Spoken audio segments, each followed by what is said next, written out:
The last few hours, the Buffalo Common Council met in council chambers to discuss the city's capital budget plan.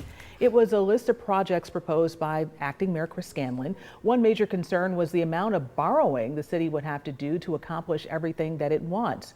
The city comptroller and a few council members had said that they would like to take a more cautious approach, citing concerns about the city's operating budget. But those concerns were put to rest this afternoon.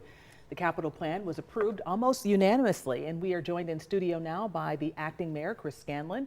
And before we get into actually what is in this plan, how were you able to convince the comptroller and members of the council to move forward and sign off on this? Well, thank you for having me, Claudine. I think it's a clear indication of how my administration is going to operate and interact with my partners in government.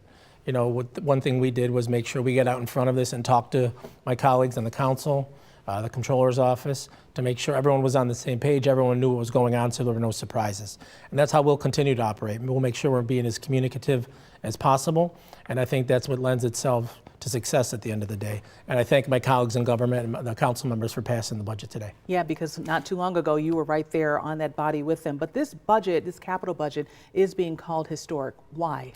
You know, just the size of the investment. You know, it's a historic investment in our city, in our infrastructure, in our schools, most importantly, in our children. You know, if you break it down, it's broken up into three categories. Yes. The traditional capital budget, which was set at $27.2 million by the comptroller, which we adhered to. Then there's a $26 million request for some borrowing that is the money we need to front for capital projects, other capital projects that are already funded through the federal government, and that was at $26 million. And then there's a $55 million investment in our schools and our children. How is this going to impact neighborhoods from South Buffalo to East Buffalo, west, north? Yeah, you're talking about investment in our infrastructure, so our streets, our sidewalks, our community centers, our other amenities like that, investment in our schools, our children, our parks, really you name it.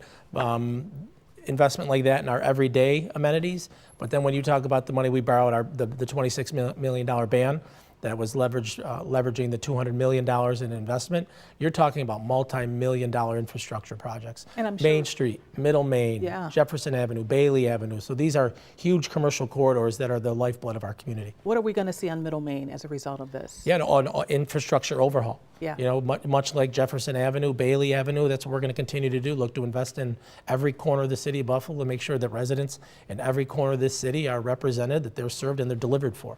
And one of the things people complain about all the time are potholes. We talk about infrastructure. Is there something to help the streets? Correct, yeah, absolutely. There's millions and millions of dollars in this plan to improve our roads.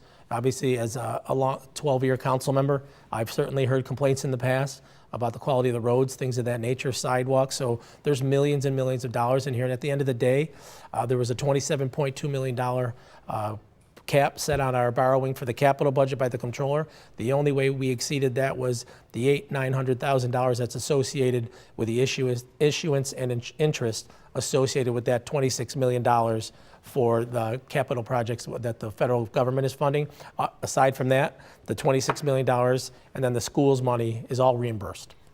We have about 30 seconds left. How do you justify using American Rescue funds, if you do, for this with the interest that really is going to cost taxpayers? Well, this wouldn't be American Rescue funds. This is money that we're going out and borrowing, along with our capital projects that we'd go out to the bond market for. So again, there's the $27.2 million that we would borrow for, and then the $26 million that we're borrowing as leverage for the $200 million in infrastructure projects.